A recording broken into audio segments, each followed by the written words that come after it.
Hi there, Libra. Thank you for joining me for your monthly forecast for November. From the middle of May through till pretty well the middle of September, there was quite a tricky link in the heavens, which may have left you feeling rather underwhelmed and perhaps underpowered too. And all of that may have made you feel that it was rather difficult to see where your progress was going to come from. And then, of course, Jupiter, the planet of opportunity, moved into your sign on the 12th of September. And since then, that's becoming more established. Well, this month, Jupiter's forging a great link to Saturn, the planet of structure. And something that's important to you can start to evolve in a very promising way. The Sun and Mercury are also combining at the start of this month with the planet of growth and transformation, Pluto, and from the 4th through to the 10th, something around your basic foundations could shift in a way which gives you a real sense of growing security. But it doesn't have to be all serious stuff, because there's a light and, in some ways, quite frothy and frivolous link between your ruler Venus and also Uranus in the first week of November, which could see a dazzling date, a surprise opportunity, or a bit of a connection or brainwave which can absolutely delight you. This can see you connecting with people through your mind or your ideas, but I think there's part of you that wants to see tangible evidence. You want to really see what's worthwhile at the basis of your existence, and that's really the theme as you come into this month. It is challenged on the 7th because there's a quarter moon. This quarter moon can draw into play that side of you which does like life's goodies, treats, and certainly those calorific type of foods. You may have to show a little bit of discipline in the following week. But the arrival of Mars on the 9th in your sister air sign of Aquarius is truly significant. It's shifting out of an inward area into a much more outgoing, bubbly, and energized zone for the following 6 weeks. Of course, we're now entering the party season. So if you find yourself invited to any kind of seasonal celebration, there's every chance that this particular influence is going to see you at the center of things. Lively, fun, energized. And even if you're not attending any parties, you can find yourself just having a lot more get up and go, which is going to be very pleasing for you. Now, on the 10th, Venus, your ruler, is going to be relocating out of the part of your scope that's to do with how you think and how you communicate, which of course can often be very diplomatic. It's moving into a much more sensitive area, which is more about how you feel, and there could be some changes at home. This may see you busy doing some redecoration, particularly if you've got some visitors that are going to be coming over the next couple of months, and you'll want to prepare for them. But I think it's going to be the arrival of Mercury on the 13th that's really exciting.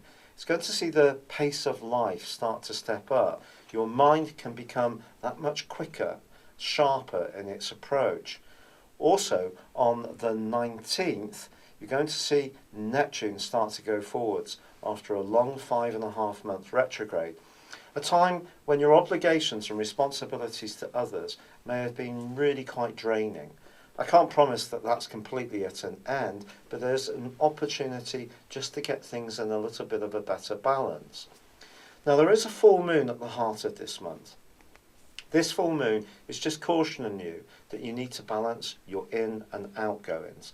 That is definitely going to be key. But with the Sun shifting on the 22nd into a fast-moving part of your scope to join up with Mercury and also with Saturn, it's how you think and how you articulate your ideas that's going to be so important. Now, there is, from the 22nd through to the 27th, a conjunction between Venus and Pluto. Anything to do with property, family, or emotional issues can take on a much weightier vibe. If there is some kind of offer that comes your way, do investigate it very carefully.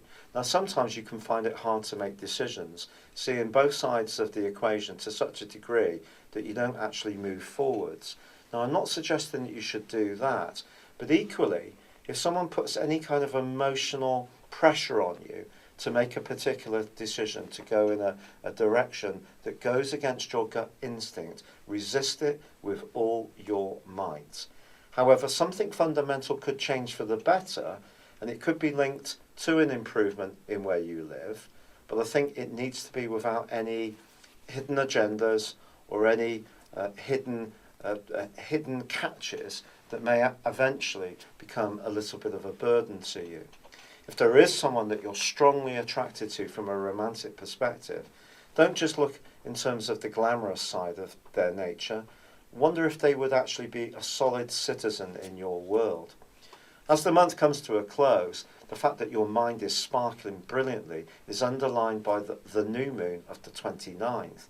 But it is a new moon that tangles with Neptune, your nemesis, which has caused so much mischief this year. I think basically because it is in a sector which can affect your physical vitality. Here again, if you try to do too much, trying to buzz from project to project and trying to please too many people, spin too many plates, you may actually end this month feeling a little bit drained. Be very careful about what you agree to in terms of those obligations. You need to continue to make sure that your boundaries are quite strong. That doesn't mean to say you shouldn't be a good person, but that there are times when you can step back and focus on your own needs. Some Libran people may even be thinking about a new mode of transport as this month comes to a close. But if you are buying a vehicle from a second-hand source, make sure it's thoroughly checked out before signing on the dotted line. It's been a real pleasure being with you. Thank you for joining me. Good luck and goodbye for now.